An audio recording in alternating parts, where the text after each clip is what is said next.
We are live, baby. Hype way to get going there. Indeed.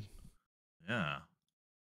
Bear with me if I'm kind of trying to wake myself up a little bit. I mean that helped a lot, but the hardcore sessions that we've had with Eden season 2 has been pretty nutty. So I'm Cotton. And I'm Enc. What's up, everybody? How's it going? Thank you for spending day 2 of season 2 with us as we got a pretty special night tonight. We got kind of a yin and yang situation going on, and I'm pretty excited because I think it's going to bring some great conversation to the table. So I just want to jump right into it. So I'm going to go ahead and introduce our guest today. We have Rawrbeque, the solo 1v1 expert, in another, the Albion BG leader. So thank you guys for being with us today. How's it going? Pretty good. What's up, dudes? Going. So, if you guys have watched us before, we always kind of dive in with like asking you guys a little bit more about yourself. And I know a lot of people want to know more about you too, especially just because you guys are so prominent in the community and stuff. So I think it would be a great way to kind of dive in. Rawr, I'm going to start with you today. So, and you probably know these questions are coming if you've watched our podcast. So, my favorite question: you can pick one realm for the rest of forever. What realm are you going to choose? Oh, your mic's muted, Rawr. God's realm. Sorry about that. No worries, buddy. That's the only realm I need to choose. God's realm. That's right. Albion, typical. For sure. And I'm with you there. I mean, I bleed red, so I'm glad to be back on Albion myself. It's been good. Another? I feel like I know an answer here. Yeah, it's gonna be Alb. You're not a mid? No, couldn't be a mid. Ever actually. I tried it for a little bit last season, and it's just Did he really? too dark, cold, and depressing. It really is. The zone is pretty depressing, I gotta say. So really cool classes though. Really cool classes. And then I mean I feel like these questions are kind of underhand. So I mean they're gonna be fun. So Rawr, class and role and play style. What is your class, role, and play style gonna preference gonna be? So I'm like a hybrid main till I die. Yeah. I don't know when it happened, but I'm sure it was somewhere along when I started to choose to play solo, because like naturally a lot of the hybrids excel at solo. and I've played a lot of them. I've played Pally. I tried the Heretic. I tried Scald. Scald's one of my favorite classes, actually. But I actually never played a Reaver past like Molvik on live until Really? Eden. Yeah, so I still only have like 1 year of experience with Reaver. So, Well, but yeah, it's always been a hybrid thing. well, then I mean I gotta ask, especially since you went Reaver. We had one of the spicy boys on our podcast a couple episodes ago, Street, and he had a special quote that I wanted to ask you directly, and get your reaction to it. He said, and I quote, "Reavers are OP. All you do is just slam, levy, and then you win." What do you how do you react to that? Till they purge, and then you're gonna like flail because you have no idea what to do because you play with a flowchart play style. But no, if they have purge down, I'll be honest, if purge is down, they die a lot when they're fully templated during like beta when it was RR7s and stuff. I mean, mind you, that's like a tall comparison, but I was getting like 50 to 60% damage with levies and like a full slam, so you can tank a lot of it. But that was a lot of fake RR helping people, I think. I think so too. There's a lot more micromanagement to Reaver than people think. I actually totally agree. And one thing I've always noticed about you, especially when you were streaming and stuff, and I believe you still are, actually I know you still are, is that you're not afraid to go away from the whip on Reaver, and you're not afraid to pull out a thrust weapon, a crush weapon, slash weapon, whatever. And you show the Reaver has more capabilities than just whipping people with levy. I mean, I was like taking pretty known names with like thrust spec and everything, and thrust spec is a lot of fun because it has like one part ASR style. It's either like Basilisk Fang or Wyvern Fang or something, and it's like if you know how to strafe, I mean, if you're used to the whip, you have to strafe 2 styles, but that Wyvern Fang or whatever, you just have to strafe the first one, and it's really easy to just like keep them on him 24/7. It's fun. But Crush, I wouldn't try Crush. I think at that point you kind of have to. I kind of want to see you on Crush. So then I'm gonna go over to another for this next question. When did you start? Or actually, you know what? I'm sorry, I'm getting ahead of myself. What is your preferred class, role, and play style? I've also always played hybrids. You know, played a Veilwalker for like 9 years between live, Celestius, and the first seasons of Eden. So just kind of, I don't know. I mean, I think hybrids are a little bit more fun, a little bit more interesting, more dynamic than just straight tanks. But that being said, I mean, anything melee, I'm going to be all about. I'll play caster if I have to. I played a Sork for a lot of last season, but I like gritting my teeth the whole time. So anything melee is kind of going to be what I prefer. So I'm going to be on Reaver this season. What are you playing for season 2? Reaver. Nice. What are you playing for season 2? Oh, Rawr. I'm starting with Sork to farm really the shit out of Sobi. Yeah, right. I know, right. and I also hate casters. Ironically enough, my first ever like RR5 was an Eldritch, and then I haven't played a caster since. But really, Sork, I made the Sork for Sobi originally last season, and then the King of the Hill thing happened, so I had a lot of fun with the Sork and RVR though. But Sork first, Sobi farming basically. I need to make a hero because we're playing like a Hib tanker comp on with my 8-man, the Cold Cloaks, or I guess they'd be Hot Soup. That's T Wood's crew. Check us out. We're still practicing. And then of course the Reaver too. The Reaver will be like the last priority because it has RR and everything already. So I think I'll just like level it whenever. You're eventually gonna bring it, of course, right? For sure, yeah. Yeah, as the a solo Reaver streams is still gonna happen. That's like, oh good. I've missed that so much during beta because like deserters were like not worth anything, so there was no like traffic. But yeah, I'm looking forward to that. We've got a lot of Sobi to farm, that's for sure. Bro, I'm ready. I'm ready, dude. So when did you start playing Dark Age of Camelot, and how'd you find out about the game? Just started playing in the original beta back in 2001 because I don't know, I was 7 years old. My mom and stepdad have been like playing like they've done all different betas, you know, like Asheron's Call, EverQuest, and then they started DAOC, and And that was kind of the start of my degeneracy for the next 22 years. So I think Holy we can crap! relate. So you played since you were 7 years old.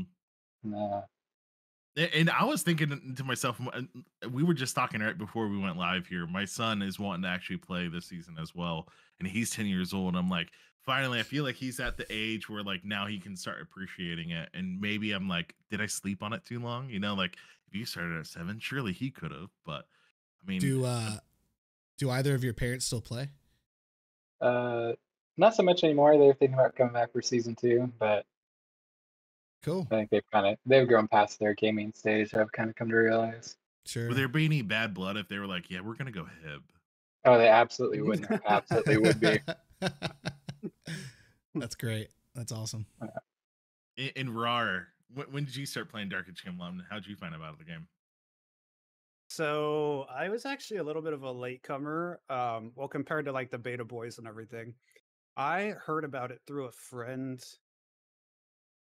One guy, he told me about it, and it was after Shrouded Isles. And the reason I remember it was after Shrouded Isles is because my mom, bless her heart, when I asked for Dark Age of Camelot for Christmas, she bought me Shrouded Isles by itself. I was like, shit, I can't do anything with this. So had to wait like another 24, 48 hours to finally get the base game. But it started man. there. And then that friend that got me into it, we eventually split high schools and like lost contact. And like I still played it, but I didn't have anyone to play with. And like lo and behold, dude, at my high school, like one of the guys I was in band with, yeah, band, okay, I was in band, but yeah, one of the guys I was in band with, he had like a group of like 3 or 4 or like 5 friends that were all into it, but they all played Hib and I was Alb. So like I only had like back then, like it was so hard to get a 50. I only had like 150 and it was a necro, and I was like, I'll just like, and they were on my server, of course. So like I had to Oh. slash delete my necro to roll with them, but it was totally worth it because then I had a crew to play with for like years. I mean, they still play the free shards. They're not on Eden, unfortunately. Do you but remember your original home server? It was K. K. All right. What about K. you, another? Okay. Alb K. Yeah, Alb K. What was your original home server? Like your true home server, another? Morgan Le Fay. Morgan Le left. Fay. Okay. Mm, Let's go. I So, was on Tristan Hibernia. What was yours, Cotton?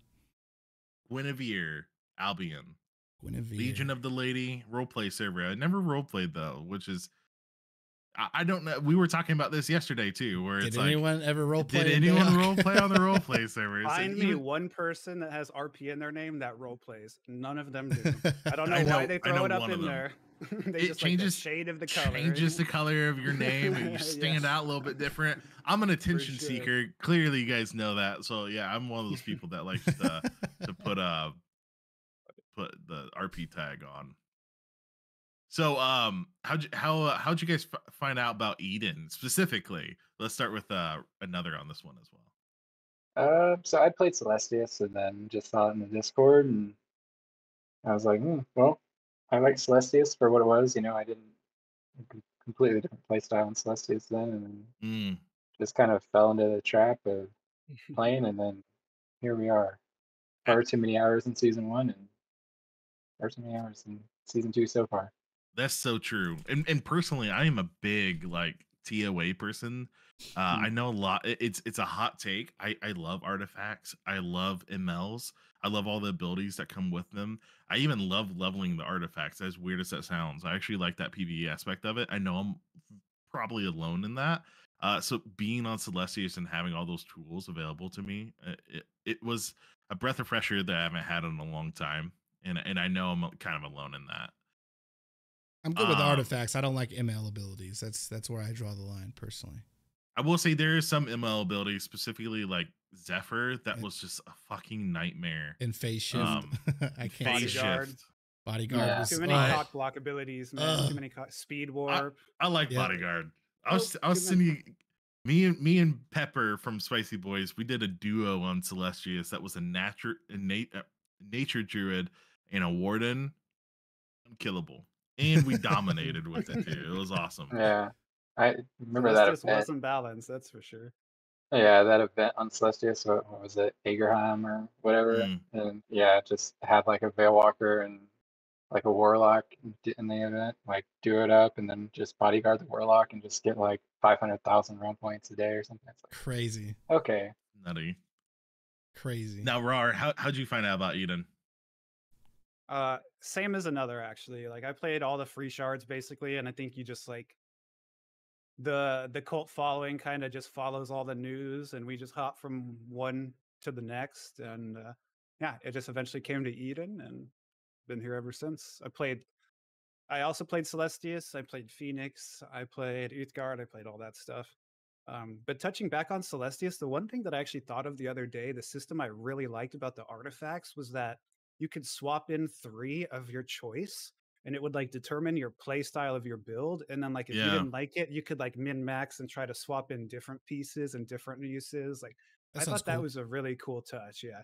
Like if there was like if you I were running agree. into a lot of 1vx, you could equip like the pet artifacts or the pet weapons or something to help you with the 1vx engagements and stuff like that. That's so true, and that really caters to what makes Dark Age Camelot so unique, where it's like your template is kind of your play style and your build, you know, where it's not best in slot items, and you have those being limited on how many artifacts to really, yeah. It also it controls how much abilities you really gotta keep track of too, For sure. because I think that was the main problem with like TOA was how ridiculous your kit became with all the ML abilities and the MLs, TOA abilities. Yeah. It's a lot. Overwhelming almost. A little bit. Yeah. Like I know when I was a teenager, I wasn't reading through any of those abilities. No, Like I those wasn't. tooltips, hell no. Quite honestly, sometimes I got the artifacts that just looked the coolest. So I remember running Cyclops Eye Shield to this day. I can't tell you what it does. So all right, so we're going to begin our first roundtable here in a minute, but I believe Cotton has an advert he would like to talk about. Oh, yeah. So today's episode is sponsored by me, Cotton from Cotton's Fluids. I just want to let you guys know you can buy 100 use greater improved droughts of invigoration from me for 100 gold. Find me in Camelot and come pick it up today. So again, this podcast is brought to you by Cotton's Fluids. Cotton's Fluids, baby. Fluids are the most delicious fluids on the server. So that's a good deal too. That's a good deal. It is a great deal. So, all right. I just want to hit chat real quick. I see Moxie said nice background, by the way. This screenshot was actually acquired by Moxie while I was at work. I asked someone to get me a screenshot of Camelot, and this is like she sent me like a nighttime one, a daytime one, a dawn one. Like she sent me like all the different times. So thank you, Moxie. Above and beyond, as always. Above and beyond. So let's jump right into our first roundtable. The season 2 launch was yesterday. I'm sure you guys have been playing probably just as much, if not more than I have. I barely slept. I have a 7-week-old baby as well. So after I got done playing for 13 hours, I struggled to get any rest. So let's just dive right into it and let's talk about it. How do you guys think the launch itself went? Smoothness or lack thereof, if you experience any issues. What do you think, Rawr? I have no complaints. I didn't feel anything. Actually, I guess the mobs disappeared like one time. I remember trying to port, and every time I clicked the porter, it was disappearing. But other than like initial launch, like events that you would expect, there was none of it. So yeah, flawless launch. I'm very happy and very impressed. Yeah, yeah, I think it went really well. Yeah, it was. I mean, I was waiting for something to happen all day, you know, just because you expect it to. I think our numbers on Eden hit what, right around 3,400, roughly. Oh, nice. Yeah. I'm not sure if it got higher, but yeah, I mean, like we were spot checking, so it could have got higher. But yeah, I think 3,400 was the highest we saw. Everywhere we went. Yeah, but I think it stayed there for like 4 or 5 hours too. 100%. Yeah, it was a solid 3,400 for a while. The BGs were bumping. There was no like lag other than, you know, maybe the typical lag you see when people are kind of loading in when a Zerg's running at you. But I mean, it was awesome. Sure. It was flawless. It was great. Yeah, I know Chandra was worried about it when we were talking about it with him on the last episode, but I thought it was flawless. I even messaged him. I was like, this has been great on my end. Go get some sleep, hopefully, get some rest, because I've experienced no issues. I will say, today I've seen more issues, as we were talking about before, with some of the raids, End game stuff for sure. the end game stuff, where it's something that just couldn't be tested during beta with that many people, where me specifically, the Summoner's Hall raid, where it spawned a billion of those larva grasper guys. So I mean, you gotta point out, like, there's 300 people in there. It was smooth until the last boss, but until the last boss, which also sucks, but I lost my immortal title already, but it is what it is. It is what it is. And so what do you guys think about the population, and more specifically, what do you guys think about the balance? Do you guys feel like there's any one realm that's leaning too far? Like mid's probably a little bit honestly over. I haven't been checking much, to be honest, so you guys can fill me in on that. Yeah, to give you numbers, we've been monitoring it like 4 or 5 times throughout the day at different time zones, and it's been relatively consistent. And that might be relatively skewed right now because people are just staying on like constantly for the initial launch. But we've been at 38%, 38% mid, pretty much steadfast today and yesterday. And then Alb teeters around 29 to 30, and then Hib has been right around 31. And it's been relatively consistent the first 2 days so far in both EU and NA time zones. But yeah, mids are pretty damn dominant right now, population wise. I guess that what was it, Polemo demo video that he made did some work. I mean, it was a good video, honestly. But it made me mention mid again too. So yeah, that's interesting about the numbers. I feel like that's ironic though, because like I feel like there were a lot of mids in general chat before launch, like, oh, we're gonna be underdog.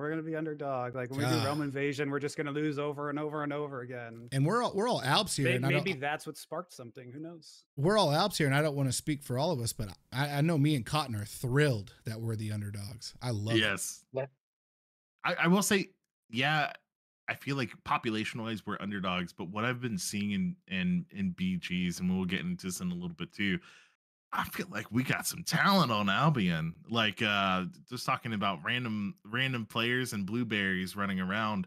I'm sure another is probably looking forward to this, but it seems like we got some good players in Albion because they're actually holding their own in the BGs and stuff. But I think it's a sweet spot where we're at, and I'm glad we're in the realm that we're in. And then, yeah, of course, we'll see later like how it's gonna go. Yeah, God's realm, yeah. Yeah, I mean, I think that's kind of always been the nice thing where Alb like tends to attract a little bit more of the 8v8 crowd and like main lane roaming crowd, and so for sure, I think it's a little. And if anyone's like, sorry, go ahead. No, I was just gonna say, I mean, I think the skill floor might be a little bit higher on like a Alb like 8-man, but the ceiling's also a lot higher. I definitely. I was gonna say, if anyone's interested in like Alb PVE, Alb has like the best PVE leaders ever. Like they run every day.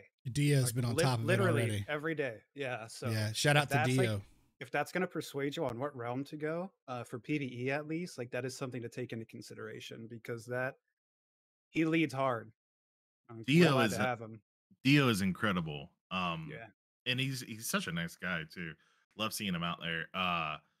I know that actually became a little bit of a problem in season 1 for a little while, where especially like if you were going to a new realm, exchanging your currency to another realm, there were so many people that were coming to Albion to do their PvE work that it became hard if you were trying to get any money out of Albion, which I mean that's hardly an issue, but it just goes to show you're totally right. The PvE leadership in Albion is top notch, and I mean personally, I gotta say I love our BG leaders as well out in for sure. Out in New Frontiers. Maddie Z in chat just said Al PvE is sick this season, especially with Heretics. That's new this season. So exploding things as I type. Yeah, I mean Heretics probably going to be a bit of a game changer to a certain extent. With the damage that they can pump out. That's a big deal. I think the heretic introduction is going to be pretty interesting. I think they're going to be the most impactful catacombs class. Alb needed it, especially PvE wise, because when you did DF raids like on mid, it just melts, and that definitely is attributed to numbers, no doubt. But the AE stuns, spears, hammers, all that at once is like ridiculous. And then Albs had to work a little bit harder when it came to those things, especially like on any of the bosses in DF, where who's the boss that has like the red knights that spawn and you have to kill them before too many like destroy you or whatever. Oh god, I hate that one. I don't know. I forget his name. No idea. It's one of the 4 you have to kill or whatever. But yeah, or Sayo or whatever. Sayor, yeah. Oh Sayor. Yeah, that's him. Yeah, I think Alb will crush that with heretics now. It'll be a lot easier, hopefully. Hope so. Yeah, I know people were like relying on Mez for a little while, and then like it without a doubt never worked. People with proc weapons and stuff, they don't even realize it. They have an AoE proc weapon breaking everything and then immediately wiping the whole BG. Yeah, it's kind of a fun one. That and PvE instructions never work, Yeah, PvE instructions never work. You should have seen the Summer Assault raid earlier. It was like, all right, when you move in, hold on there. It was already done. Yeah. I feel bad for the PvE leaders when it comes to that stuff, but I also, I'm incredibly grateful for them. But for sure. I'm very curious about. I asked before we went live. Everyone here is 50. I think I'm the last 50 that just happened because I literally just got 50 right before the podcast went live. How'd you guys get 50? What'd you do? Another? Did you guys go through the battlegrounds? Did you guys do PvE? We did a mix of kind of everything. We did the BGs for a bit, and then went and we did some of the TOA quests that are new, which were awesome. Sweet. There's just not a whole lot of them. Probably the fastest phase of our leveling. After that, we kind of bounced around between Frontiers, quests, back to the battlegrounds. We did some of the dungeons, and we did TPOC. I think the only thing we didn't do is like any just like explicit grinding. All the stuff we did was always kind of like objective driven because we were in pretty inefficient comp to be like doing anything PvE. So were you just running with one group or did you have a couple with you? So I spent kind of all of beta. I don't know. I don't really know how I thought I would go, but the idea was kind of for like some set Zerg groups, but I kind of want everybody to play together like the launch weekend so they get to know each other. We ended up with 6 groups, Wow. kind of all like an 8-man comp style. I mean, and I thought we'd all stick close together, but I mean, just the nature of like that first 2 BGs, like people were just like yo-yoing back and forth around. So I don't think I saw anybody else from my guild after the first 2 hours. Gotcha. What'd you do, Rawr? So we stuck with like the tried and true method of just doing chain quests and like hopping out at opportune moments to do dungeons. And like if we were like 2 or 3 bubs from a ding in a dungeon, we would like grind out the extra 3 bubs for that extra level before we turned it in, just to like min-max our XP that way. That was pretty much all we did until 40. And then after like 35, we tried the Dauntless quests in NF. Every single time we went out there, we got rolled by a Hib pre-made that was like all in matching gear already and like emblemed up. Every single time. I think we went out there 3 times, like twice at 35, actually maybe like 4 or 5 times. Twice at 35 and then like twice at 40 or 45 or whatever. So that wasn't a very good return on investments there. But otherwise, like we caught some raids after 40, which were helpful.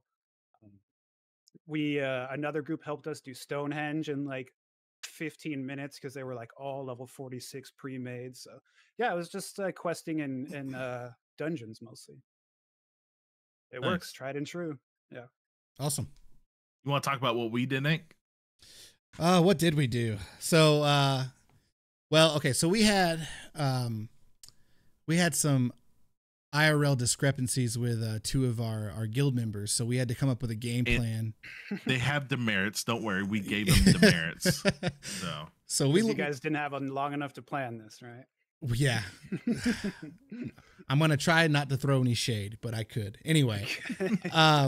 No, so we had a game plan that I came up with the night before, where we were going to start with our alt group right at launch, and we did our goth way, and then we wanted to have fun because the battlegrounds this time of year, you know, on launch day is like kind of like a once in a holiday a year. It's literally a holiday. Sure. So we did BGs the whole time, and I was /hooing Sakuna over here just to see like how far ahead he may have been getting. We were right behind y'all, like by like a couple levels. Yeah. And I was like, okay, cool, because we found quite a bit of success in the BGs. First of all, we were having a blast. Our first comp, our alt group was like Sork, Wizard, and then like 2 minstrels, and it was a lot of fun. Yeah, we had 11 guys, so we did like a 5-6 setup and stuck each other and had a really good time. But we had 2 members. One had to go to a work thing, and the other had to go to a birthday party that he couldn't get out of. So we got to level 30 on those characters, and then as soon as they had to dip, we all swapped we stayed on the alts until they came back. And then when they came back, we swapped to our mains, and then we went from around, what was that, around like 3 or 4 p.m. or no, I'm sorry, around 1 p.m. Is when everyone was back, and then we got back on the mains, and then grinded the mains the same way through the BGs, and got them before the day was over to level like 40, 42. So we have a set of 30, 33s, and then some 42s that we got 50 later today. So it was actually really, really efficient, and we got 2 sets of characters, started. So it went pretty well. We had a good time. Yeah, I regret that get 40 plus. You're just gonna fly through 40 and 50 because all the raids and stuff. Right. Yeah, like were you kind of lulled there because there was just like no one to help us establish. But I did want to touch back on what you said about the BG leveling.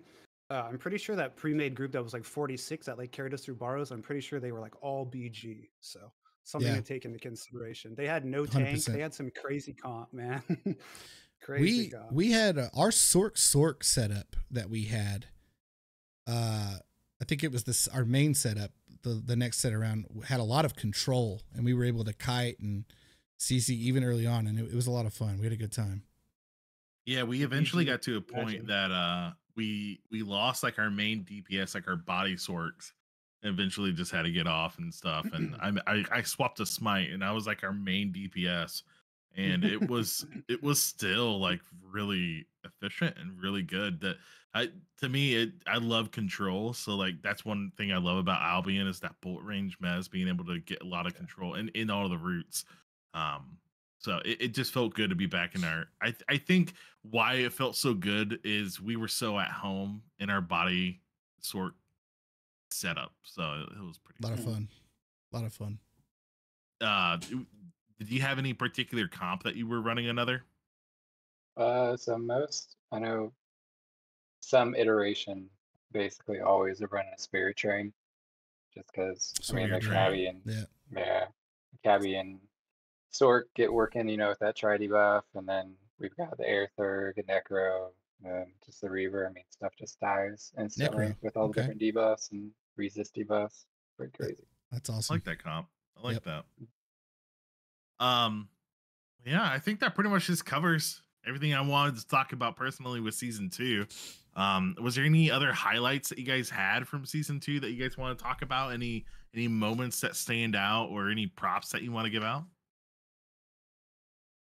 I just like honestly give props to all the BG leaders, and whether it be RVR, PvE, because they're all doing the hard work right now, leading everybody through all that stuff. So definitely. And there's going to be a lot of people AFK sticking, and they have a lot of patience to put up with all that. So yeah, all my props go to you guys.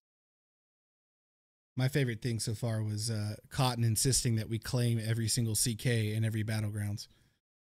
So I'm sure you guys saw our names out there. Anytime we got a chance, and if the CK was already Alb, your boy was running up there checking to see if it was claimed or not. Spent like it wasn't 15,000 guild points on CK claims. We don't need them. We might as well use them. Okay, I was drunk. We popped in the BGs one time and popped the Siege Golem, and he just like took off into the sunset. Never did again. We don't want to talk about the Siege Golem. I know Shandy said they are working on it, but yeah, those golems need a little work. A little bit of work. Too funny. Yeah. They just want to smash shit. Yeah. You know? Yeah. Yeah. They No lose rhyme their or mind reason. if it takes too long, and they're like, "I'm out of here. I'm gonna go swimming."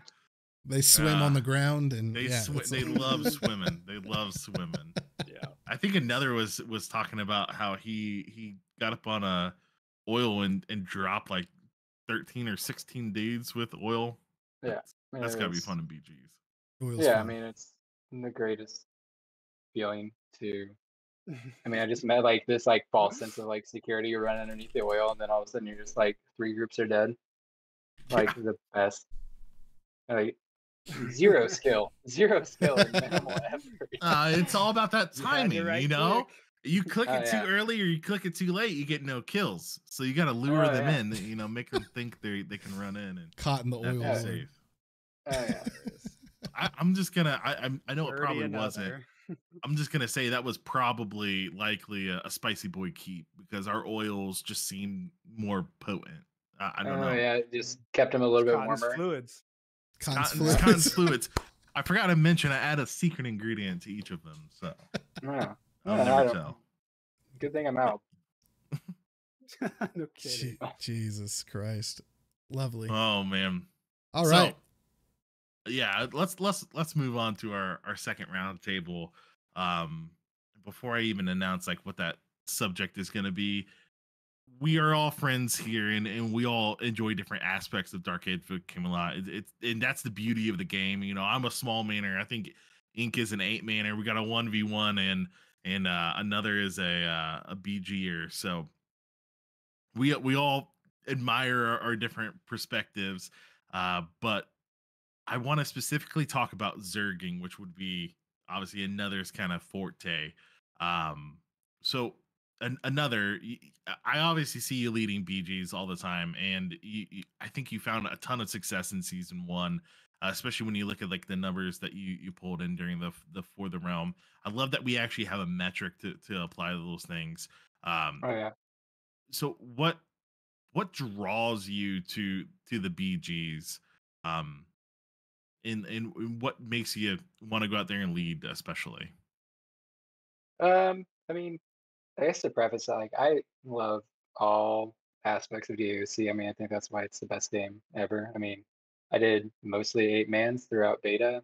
Got humbled pretty fucking heavily, repeatedly actually.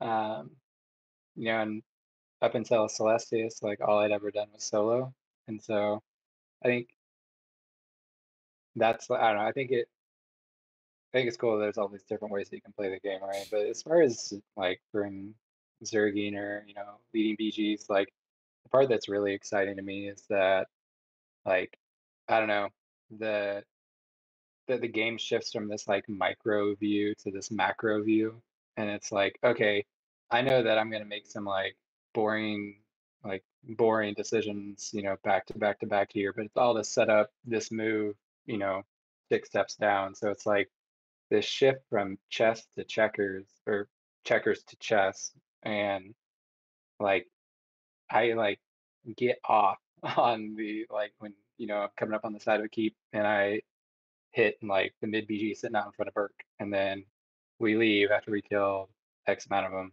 and then we come around from the fucking other side of the keep, from the back of the keep, and we do it again, and I don't know, I think it's just really cool because you get to this like I don't know, it almost feels more like an RTS game, but I was gonna ask, with yeah. much more like hand holding. I don't mean that in like a bad way, but it's like trying to direct a bunch of people, especially with 20 different languages being played, especially on Alb with all the Italians and French. So I think that what it draws me to, like, I've considered being a BG leader because I love RTS games myself, is that I was wondering if you were someone who likes RTS games, the strategy of, okay, where am I going to point my BG and direct people to? So I'm glad you mentioned that because it definitely seems like it, and that's definitely what I thought the appeal of it would be. Do you think I feel like Zergs get painted in a bad light? I feel like a lot of people shit talk people that run in Zergs, And I was wondering, in your opinion, do you think running in a Zerg or Zerging is as brain dead as people paint it out to be? I think it absolutely can be. Um, like without a doubt, actually. I mean, I've got, you know, a lot of friends who are, you know, like I would say like they could probably have some success on EV, against some of like the better eight mans. But I think that there's a lot of people who have zero mechanical understanding of how to play their class, and like the fucking like back-breaking cringe I get when I'm like trying to explain to fucking Sork, like, yeah, you need to have confuse and amnesia on your fucking bar because they're really important. Here's why.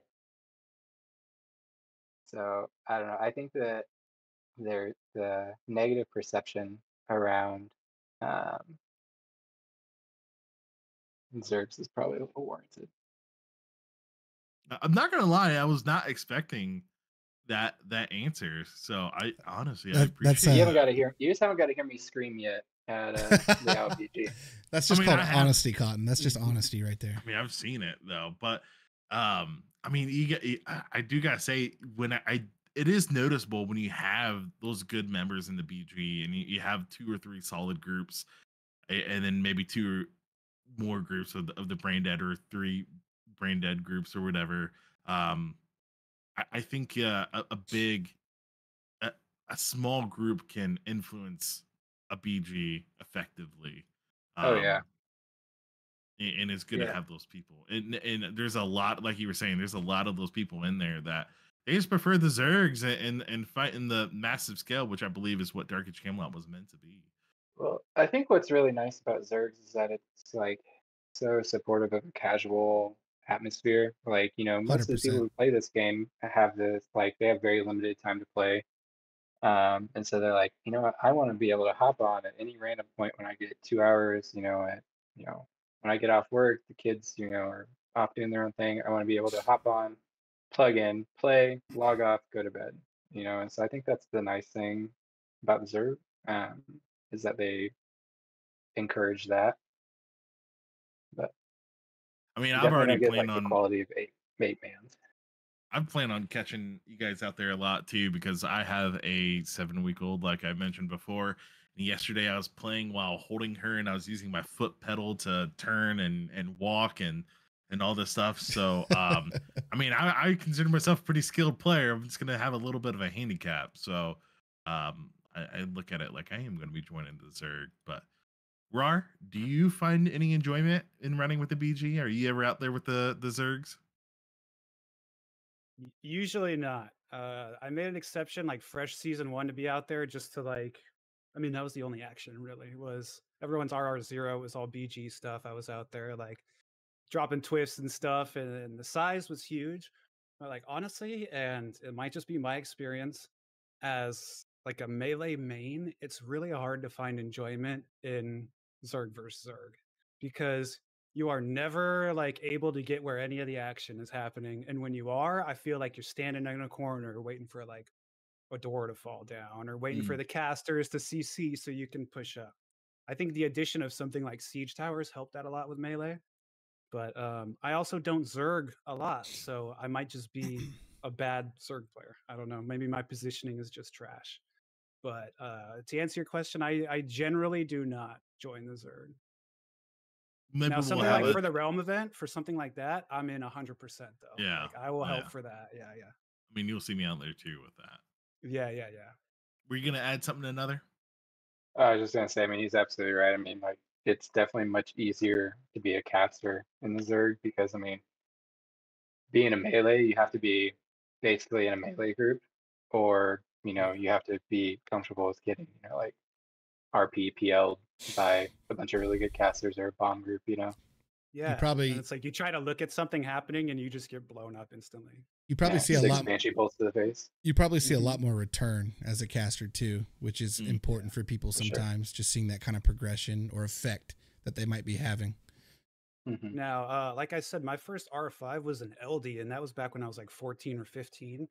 And I remember this like 2 hour long stretch of being a void LD, just doing keep defense for the full 2 hours.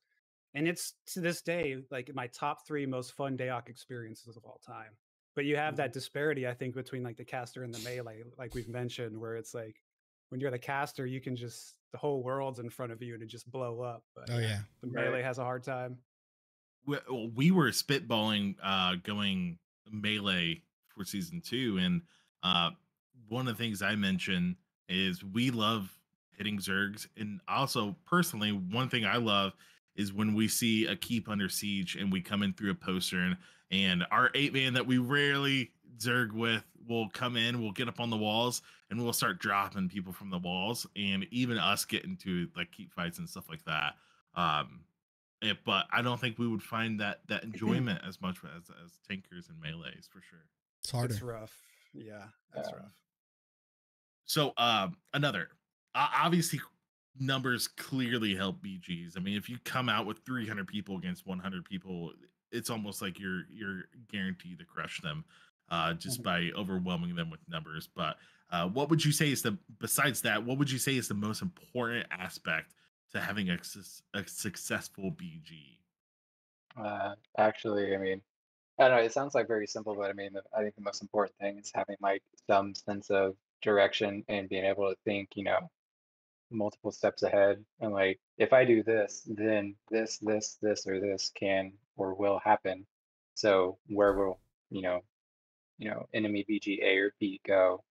And then, I mean, numbers matter, but not as much when there's actually 3 realms. I mean, I don't mind being the smallest BG if there's 2 other realms that are playing aggressively, because then I can come in and AJ third party, or we can go off and do something else. So I don't think I think when you hear people kind of stress and bitch constantly about hit BG's too big or the mid BG's too big, like that, people get like so compartmentalized and realizing like, well, at that time it was only 2 BGs, so of course you're gonna get fucking steamrolled. You know what I mean? I mean, that's the cool thing about DAOC and having 3 realms. It's the 2 smaller realms and getting up on the larger realm. I totally agree. I mean, Spicy Boys, that's one of our favorite ways to play, is waiting for the BGs to meet each other and then coming in on the side, just the 8 of us, and seeing what we can clean up. So, I actually agree with that.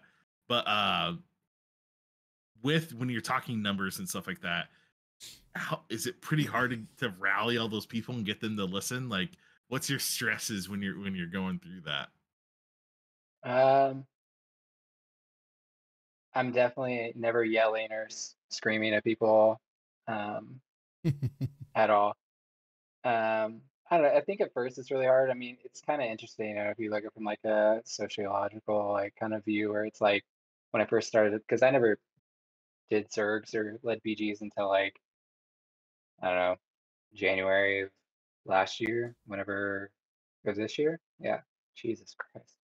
Yeah. January fucking season 1. And so there's definitely this kind of like thing where it's like, the Zerg like population doesn't want to fucking listen to you if they don't know who you are. They'll be like, why the fuck are you telling us to go here? Shut the fuck up, kind of deal. So I think after a while, people like just kind of started listening to me like, oh, well, he's telling us to do this because we're going to do this. I mean, you still have people who are assholes. I mean, it's really prevalent because you get 30-year-old dude who's pissed off at the world and he's like, I'm going to ruin another's day. He's not going to have fun leading this BG, or I fucking swear to God. That sounds like a Dark Age of Camelot player. Yeah. Oh yeah. Is there anything you deploy like yourself to take steps to improve the organization of these people? Yeah, I think like the big thing is like being able to explain, like, I used to always get so pissed and be like, why can't you guys just fucking, do this and then this will happen. And I was like, well, I'll tell them why we're doing this, and then why we're doing this, and then why what will happen. And then everyone's like, oh, okay, I get it. Cool, you're not a complete fucking idiot. Let's go. Yeah, I think really laying out the grand scheme of things really probably helps a lot of people. And that's one thing I've noticed about your BGs as well. And one thing I appreciate it because there's a lot of times where And I'm not talking bad about anyone, but there's different play styles when it comes to BGs as well.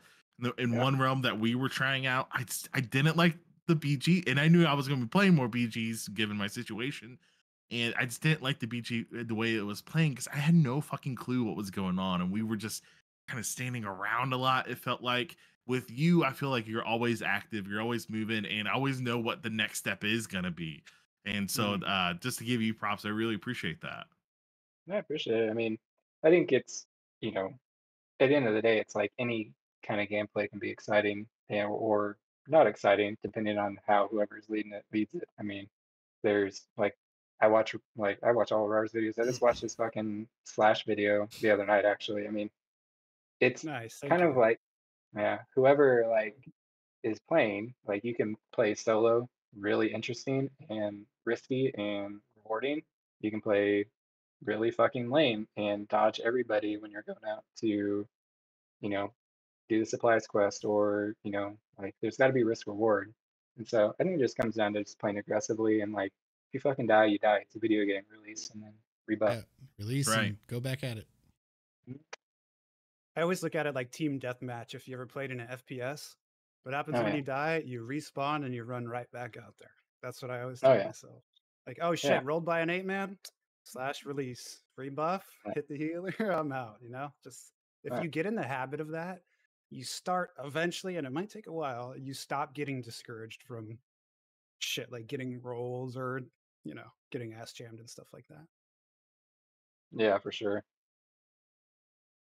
Maddie Zcast says people that are mic shy need to join Discord just to listen. One of our top 3 problems is you ain't got to chat, just listen to the BG leader. So I would agree communication is going to be very, very important in BGs, I would imagine, especially with Discord being an actual outlet that can be utilized by BG leaders. That's got to be awesome. But if you don't have everyone in there, you know, it can be a bit detrimental. Yeah, it's really interesting, you know, because like, you know, I came from Hib, and, you know, leading with, you know, like I would always take over after pills, and then I would give to, you know, LT. And so these people who have these massive like Discord communities where they're almost like bigger in Discord than they are in game. And, you know, you have a BG of 150 people, you've got 70 to 80 people in Discord. And then I come to Alb. I think Alb's probably the worst on it, but I think it's also because there's so many 8-mans. But I mean, you know, if I have 150 BG in Alb, I've maybe got 30 to 40 people in Discord. I mean, that makes a difference. My Definitely. God. We have a question for you from chat. Liddy McVitie asks, what does another think is the key to his success against the mids and hibs in season 2? I think like macro wise, it's that Alps have to play as a pole realm. It's just the way the classes are designed and the group comps are designed. They have a unique ability to pull and extend things out that Hibs and especially mids don't. I think micro, like look at how to, I guess, repress the mids would be specifically Friar RR5s are going to be huge because mid is so melee dominant. I mean, but then Hib has a really, really strong Zerg Serpent 8-man with the escalation group, which, I mean, we're trying to figure out how the fuck we're going to counter him right now. And so a lot of it is disease, shears. I mean, it sounds stupid, but it's reinforcing the mechanics of like all these things to slow down the melee.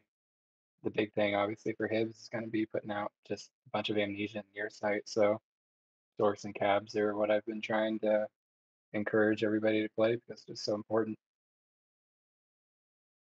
I like the fact that, you know, again, back to the kind of the first question or one of the first topics we talked about with the Zerg is, you know, there is a stigma where people paint it as like a brain dead type of play style, but you're sitting here talking about actual mechanics that need to be heavily utilized to find success. And I think that's fascinating. And, you know, I think that would, that type of play definitely could spark the interest of some of your more sweaty people who do bash Zerging, such as myself. But, yeah, I mean, it's hard to like, you know, I love the Zergs and it's my favorite way to play as of now. I mean, it just fits my kind of like, I guess, where I'm at in life a little bit better than trying to do something else. But I mean, it's very easy to understand where it's like, you know, yeah, you have Sork who hasn't ever amnesia'd or confused once in his fucking life. God damn it. Ugh. The amnesia is huge. Anyone listening, if you have an amnesia ability, use it in that Zerg fight, because you really will make, especially when people are clumped up, it's going to be huge. Just spamming one ability. Do you get kill credit or anything from amnesia? I know they tweaked some things before season 2. I would like to see contribution from amnesia, and maybe that could influence people to use it a little bit more. It would be huge. Definitely. Before we go to our last roundtable, we had one last question or topic to discuss regarding the Zerg. So all play styles are needed for a healthy server. I think we can all agree there. But Zerging is often the first style of RVR for new players, typically. And as we've already discussed, it is a main source of RVR for your more casual player, given times that they can play, so on and so forth. However, there are times, typically mid to late season, where BGs don't always have an active leader online at all the different time zones. And though there are plenty of people online, I saw personally that people would just sit and either wait for a BG to form or not go out in RVR. And sometimes they wouldn't even attempt to do things like small manning or 8 manning. I think this is usually due to a lack of experience, which results in a lot of deaths and ass kickings, which can be heavily demoralizing and discouraging. I've personally noticed that a lot more of the casual new players don't tend to fully understand how things like templating works, mechanics work, so on and so forth. And they haven't allowed themselves to fully experience what I call that beautiful synergy that DAOC provides. My point being is a lot of people swear by the Zerg playstyle, but haven't experienced the other playstyles, and their motivation is killed perhaps by their lack of immediate success. So my question is, how do we get people out of that comfort zone and help out the other playstyles? And sometime, especially like in the mid to late season, where small manning's low and, population, like if there's not a BG leader on and there's a lot of people on who BG, get in small mans and go out and small man. Like, I think that's what people should do and have fun. Like, try it out. But a lot of people don't. Well, I mean, I think like the big problem is like, you have a BG leader who has like, if you have all these people who just started playing or who haven't played and are coming back to start playing, then the only thing they know is we're going from tower here to tower here to tower here to keep, tower to tower to keep, or to tower to keep, however you want to look at it, then it doesn't really encourage or incentivize a lot of independent thought. So you kind of do get a little bit of that lemming attitude where if nobody ever has to think for themselves, then why are they going to think for themselves? And so I think trying to show people how to do it, like I've taken, 5 or 6 people that are on Hib and Alv and tried to show them how to lead BGs, just to be like, hey, like, it's really not that bad. A lot of it's just doing it. Like, you're gonna get flamed. People are gonna question everything you fucking do, but just like push right past it. Which, I mean, I think it's something that you can apply to like 8-mans and small mans and duos too. A lot of it, so you just need somebody, I guess, my peace, love, laugh message. You just need somebody like a nicer community, I guess, a more welcoming community to kind of show people how to show how it's done. Different play styles. Yeah. That's awesome. Yeah, I agree. I mean, the question's almost kind of rhetorical, but I wanted to have your input on it because, I want to see more people enjoy all the different play styles. Like, I'm going to force myself to Zerg more this season, even though I am particularly not a fan. I'm going to get out there and do it and enjoy the strategy behind it that I've heard you talk about. And I want people to do the same when it comes to 8-mans and smalls and duos and even solos and stuff. I'd like to see more people get out there and enjoy it, because that DAOC synergy that does exist, especially in 8-mans and small mans, it's awesome. And it's my favorite aspect of the game personally. Yeah, I mean, and tri-debuffs have made that, synergistic moment so much more like attainable. Absolutely. I mean, and you have all these different class comps and stuff that are so much more easily achievable that, I mean, I think that's the coolest thing in my opinion that you think Eden has done is like making all of these classes like and that synergy like happen. Because I mean, yeah, 100%. I mean that's probably the coolest moment you can have in Awesome. DAOC. Yep. Yeah, I mean, I totally agree. And one thing also that Eden has done great that I think encourages people to step out of their comfort zones and maybe try something different is the deserter quest.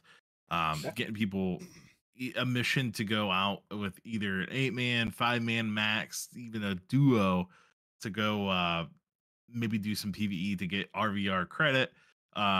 I think that helps put them into that position where they're going to be in that duo fight or that small man or 8-man fight. And I think that another credit to our Eden devs again. Yeah.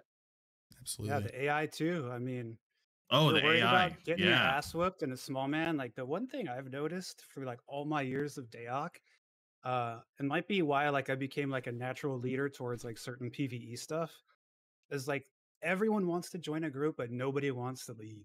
So if you Mm. just like make the Very true. step and invite people, everyone will join. But nobody wants to lead and get their group fucked up over and over and over again. So Yeah. like go to the AI. That's perfect. And now you have the Living World quest, which, correct me if I'm wrong, it matches the size of your group and makes it a fair fight. So I mean, Mhm. the tools are out there. I think people just sometimes need to be more social. And I think with all the tools they've implemented, it's all gonna happen. It's all gonna accumulate into people like spreading out their play styles and practicing that stuff. I like that you said the AI too, because one thing is you don't have to worry about the other group that you're fighting being hyper contentious and For sure. emoting you or sitting Getting on pinged you. on Discord after. Yeah, yeah. Contentious has been the word of the week in Yes. Spicy Boys, so I just had to get Yes. that out. But for real, I actually I meant to ask Chandro when we had him on if he could add emotes to the AI when they kill you, maybe to give you like a little Monty or Make them something. Fortnite dance. Exactly, that would be freaking awesome. I'm not gonna lie. If I got /rooted Oh by a my God. fucking Can't AI believe after I After died, dying. ooh, I honestly, I'm messaging him after the podcast tonight because that would be a great addition. So enough about you. Let's move on to our third round table, which is all about the solo game. And Nice. Rawr, I just want to jump right into you. We touched briefly on our interview about you, but I want to expand on a little bit and elaborate on why you enjoy the solo playstyle so much. What draws you to that? So it originally started because I played late night NA, and late night NA on live had shit population. And then like touching back on one of my last points, no one wants to lead anything.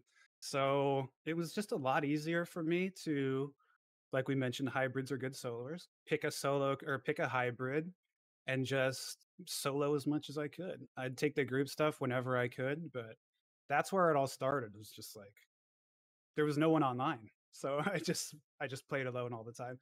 And then, obviously it turned into like this play style that you practice and grow into. And it's like I know everyone has a different opinion on like how rewarding a win can be, whether it's like a BG versus BG and like an 8-man win, but like there's something about playing solo to me where I'm comfortable knowing that like all my successes are mine and all my failures are mine as well. Like I just Ooh. like I'm cool with that. Like I like I can that. just blame myself. I don't have anyone to argue with. Yeah. That's just my preferred play style. So I know you're a competitive gamer. Just from your stream and your YouTube alone, you can tell that you have experience with like literally professional level competition gaming. Yeah. Do you find solo playstyle to be more competitive than small man, 8-man, 8v8?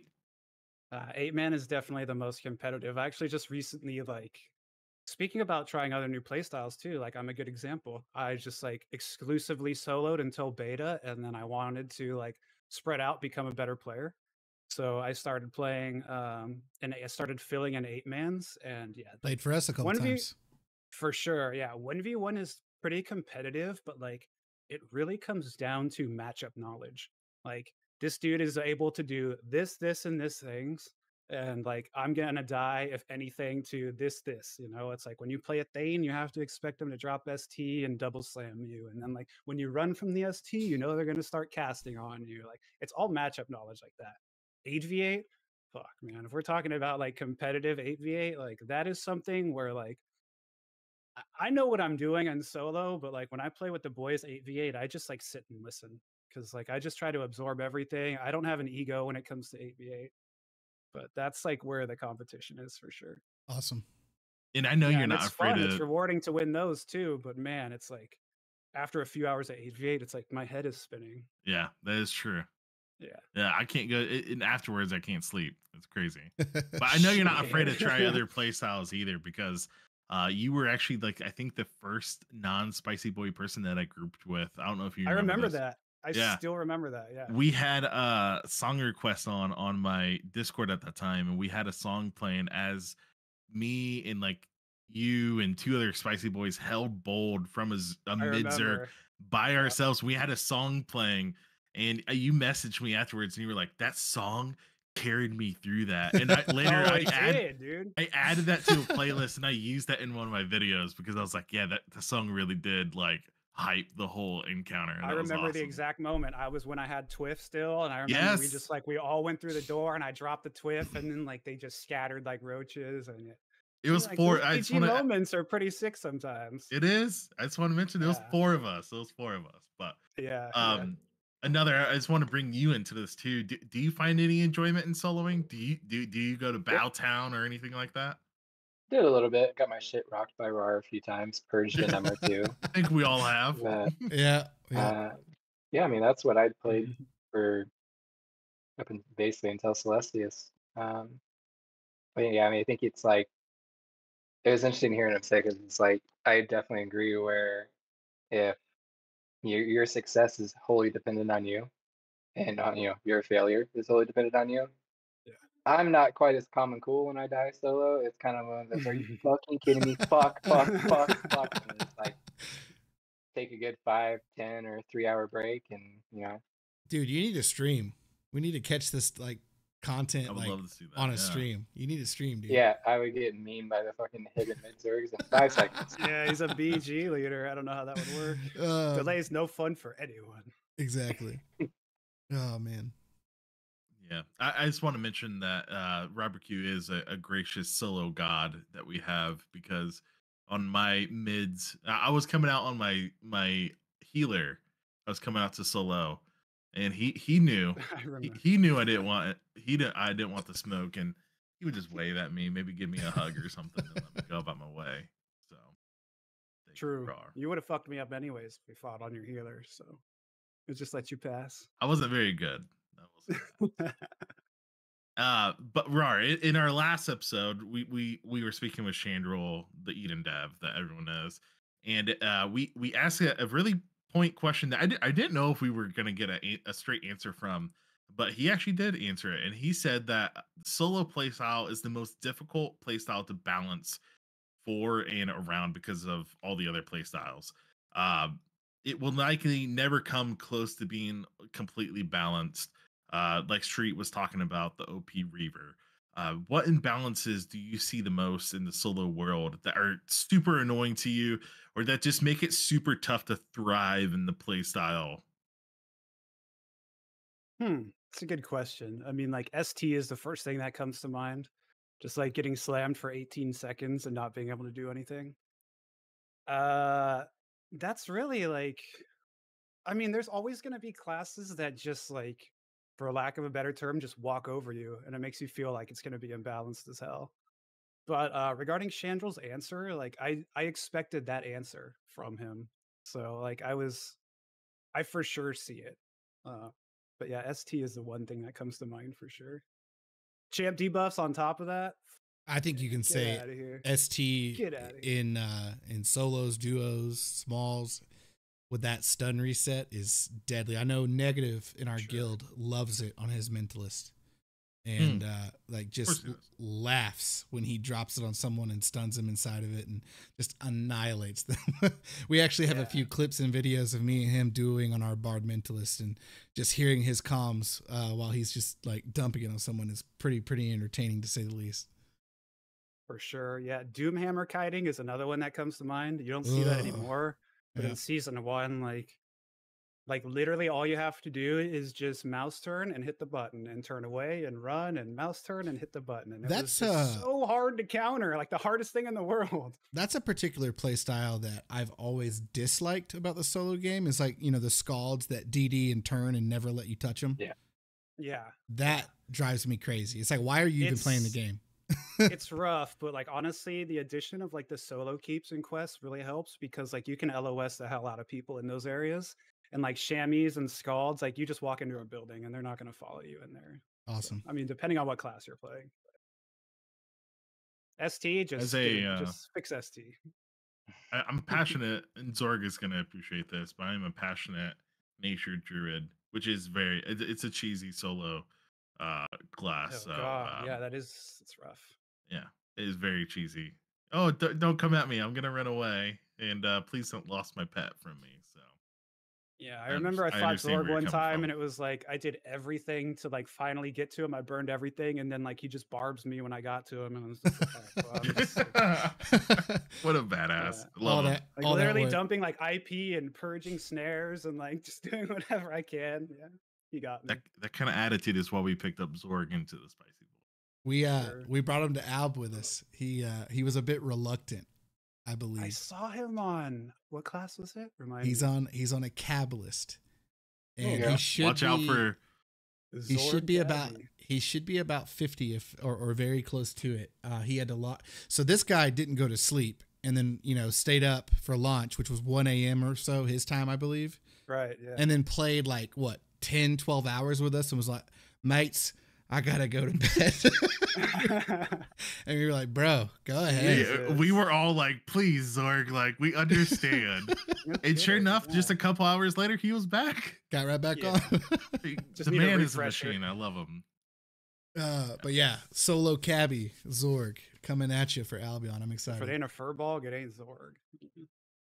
Well, he was spitballing a half ogre capitalist. Yeah. Oh so. my god. So he went would. he went fish instead. I'm gonna throw this question at both of y'all, but Bowtown. Should players respect Bowtown? Should Eden devs do anything to protect it or promote it, in the sense like kind of how they do with EV and the AV8 events and stuff?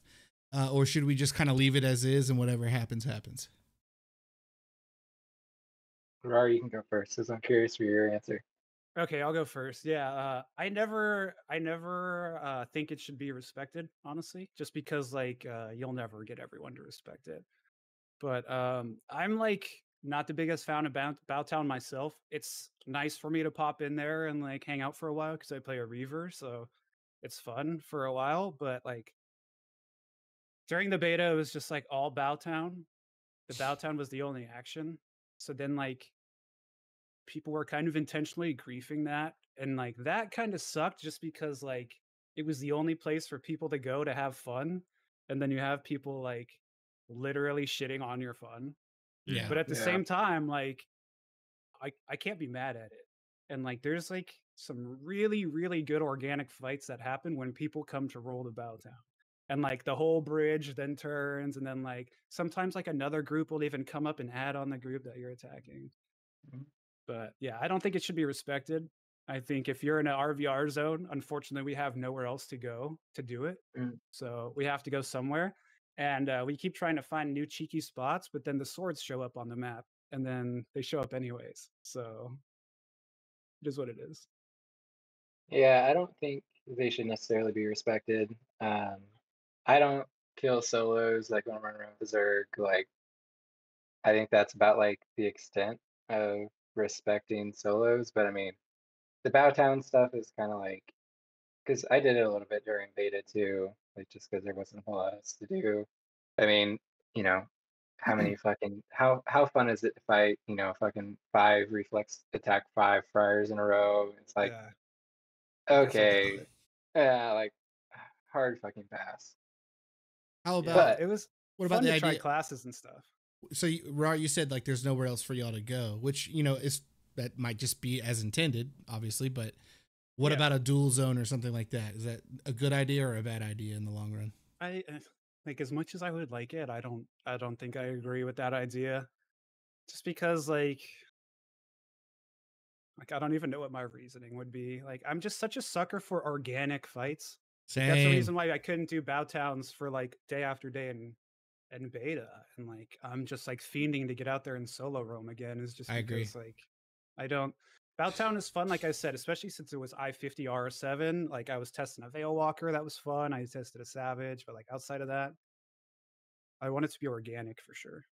I feel Awesome. like Bowtowns also take away like any macro play from solo play because it's Sure. like I Sure. mean, it's the same thing as like some comps are going to be a lot better on mainland versus on EV because some classes and groups are better for swooping and hitting from the side, you know? So I think that I would agree. Bowtowns are like it doesn't And it bother me, but kind can't of go down. promotes Bowtown kind of promotes like a toxic playstyle already, just Oh, because of like the RA God. builds and stuff. Yeah. People come Yeah. out with like no purge and all passives and everything, and just like I don't know. One time a champ came out with like Purge 2 and he just like bowed to me every 15 minutes and then just like full dumped and then like 15 minutes later bowed again. I was like, nah, dude, I'm good on that. Like, I go agree. get a real RR build and like come back. I'm super thankful for y'all's responses and opinions because I completely agree with both of you. I bring the question up just because we're talking about the solo game and it is a very much an aspect of it. I think a lot of solars, like you said, Rawr, kind of stop and hit up the Bowtown, especially if there's no action or nothing that can be found. But yeah, I see that question or that subject brought up often, and not even just for soloing, but for other playstyles as well, like event arenas and stuff like that for smalls, duos, and stuff like that. But I think, and I think I can speak for Cotton too. We love that candid, organic, like you never know what's going to hit you, when it's going to hit you, and how you're going to have to react to it. I think that's what really makes DAOC special. Yeah, the sure. organic is you immediately lose that, and that's one thing. I personally I love the World Cup. I'm really excited for the league stuff. I think a little bit of that set fights, like that's fine, but if it was just around that completely, that arena style stuff, you lose that organic nature that is Dark Age Camelot, and it's just it loses its luster. I mean, not knowing if another group is going to come up over the hill, so you got to kill quick, um, Yeah. it really changes the whole perspective of Dark Age Camelot, in my opinion. So yeah, I mean, I'm it glad is you cool guys agree watching with those. it too. It's cool watching those groups that are like, watching the like World Cup. Like, Jesus Christ, those guys have such a fucking like they have mastered the micro mechanics of the game, and like I could never do it. Super cool. Yeah. So I Yeah, mean, it's I like it's agree. just like respecting different ability and like aspects of it. Definitely. Well, Cotton, before you close us out, I want to give these guys a bit of a shout out. Moxie in our stream chat for all of our people in chat who are here. We're going to plug these two gentlemen. Rawr is a streamer on Twitch, and we're going to pop his stream channel in there. Give him a follow, give him and check out his streams. You're going to be heavy streaming here pretty soon, right? For season 2? Real soon here. Yep. As soon as I get everything set up. Excellent. There we go. Thank you, Moxie. That's his Twitch there. And then another wanted us to advertise the Albion BG. Is that where you lead your BGs and all? Is in that particular Discord? Yep. And that's it right there. And what's the name of that Discord specifically? It's just the Albion Community Discord. Albion Community Discord. So everyone check those things out. We're going to put them in the description of our YouTube video when Cotton publishes that later. And give those two links a click and check those out for sure. But Cotton, close us out, brother. Any other closing words or anything you'd like to say? Oh, I just want to thank these guys for coming on and discussing their different play styles with us today. Coming out of your comfort zones and talking about this game that we love together. Sure. That Albion community Discord, I absolutely love it. I don't feel maybe I'm just missing it and I haven't seen it, but I don't feel like there's the type of community that Albion has manifested. I don't feel like it's on a Midgard or Hibernia. Yeah, I feel like it can be, but everyone just seems so happy in that BG and in that community. Everyone's always just looking to have a good time. I've never really seen anyone at each other's throats. Albion is just in a great state, in my opinion, and I thank you you gotta give another for it. Gotta give a huge shout out to Jessoff for everything that he's done to make that Discord and what it is. I mean, because having played all 3 realms and been in all 3 different BGs, I know that it's taken him a lot of time and effort, and I think he's got a lot of cool things in there. So thank you, Jessoff. Absolutely. Thank you, Jessoff. Awesome. But yeah, I think that's about it. Let's get back to some Dark Age Camelot. I'm sure we probably already missed some raids. I think Dia's about to run Crodon, so let's start heading out that way. Thank you guys so much for being on today. See you there. Thank you, Thank you, Rawrbeque. Thank you, guys. Absolutely. My name is Cotton. My name is Enc. We appreciate you guys. Y'all take care. Peace. Have a good one. Bye.